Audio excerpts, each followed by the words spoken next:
Autre sujet actuel, toujours d'actualité depuis des siècles, des millénaires.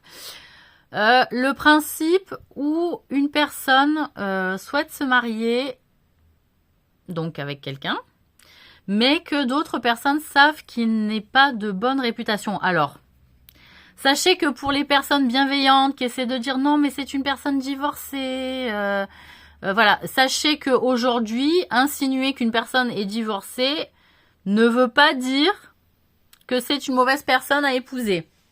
Il y a des personnes divorcées qui sont de très bonnes personnes à épouser. D'accord ? Par contre, généralement, ce qu'ils veulent dire au travers de il est divorcé, donc voilà, c'est-à-dire officiellement c'est assumé, c'est divorcé, dans société ça va, c'est assumé. Mais officieusement, en réalité, ils fréquentent des lieux et des personnes qui sont un peu plus moins respectueuses, moins respectant les autres. C'est-à-dire des joueurs, des joueuses, hein, tricheurs, tricheuses, un peu ça. Donc, ça veut dire que des fréquentations ont été potentiellement un petit peu observées et que la bienséance dit « mais il est divorcé »,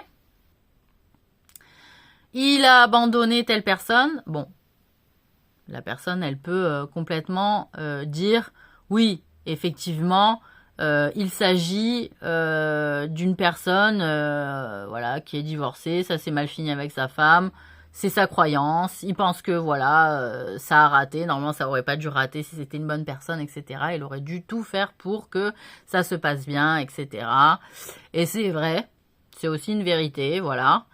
Mais ce qu'il y a aussi, c'est de dire les personnes qui suggèrent des pensées de cette manière peuvent insinuer qu'elles ont plus d'informations en réalité, mais qu'elles ne peuvent pas annoncer, qu'elles ne peuvent pas témoigner, elles ne peuvent pas en parler. Et c'est une manière de aussi dire à la personne, renseigne-toi quand même. Renseigne-toi quand même un peu plus peut-être sur ses fréquentations, sur ses mœurs, parce que potentiellement, c'est une personne qui n'a pas tant de paroles que ça, même si elle t'en dit beaucoup et que ça fait beaucoup de blabla. Bon, et de bisous, bisous. Non mais voilà. Donc, j'invite quand même pour les personnes qui sont avec des filles, alors que ce soit leur fille, ou leur nièce, ou leur sœur, hein, de dire, ou même leur mère. Hein, des fois, les mères, elles sont célibataires, il faut se remarier, ou elles ont envie de refaire leur vie, et bon, il y a des fils, il y a des frères.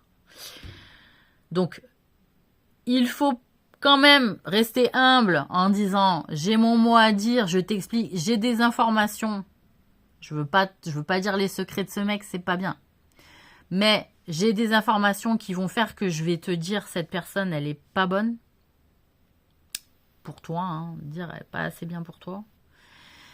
Et de dire, voilà, je voudrais que tu aies un peu plus de méfiance. Donc, il suffirait de dire ça et de voir aussi si on a des informations et que la personne ne veut pas parler sur l'autre, hein, ne veut pas baver sur l'autre, en disant, écoute, il y a une réputation de rumeur que j'ai vérifiée, parce qu'on a des preuves, hein. C'est bien aussi de parler avec les preuves quand même, de pas parler sans preuve, juste en faisant... Ce qui est pas bien, vous le savez, alors, pour les musulmans hein, aussi, vous le savez, mais pour tous les croyants en général, médire comme ça sur des personnes liées à des rumeurs que vous aurez entendues, genre ouais lui, genre ouais lui, genre ouais lui, et que vous faites confiance aux gens qui vous disent ouais genre lui, eh ben ne faites pas confiance aux gens qui vous disent ouais genre lui.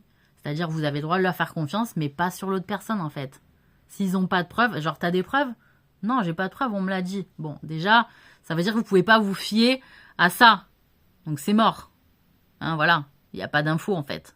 Il n'y en a pas, on ne sait pas qui c'est. Et si par exemple la personne elle a des preuves, hein, on l'a vu, ou alors vraiment quelqu'un de confiance il dit putain j'ai été témoin et tout, voilà, on va quand même préférer protéger la personne aimée plutôt que de pas dire et de protéger la personne inconnue qui fait de la merde. D'accord? Donc, mais il y a une manière de le dire, c'est-à-dire vérifier. Voilà, c'est-à-dire rumeur vérifiée.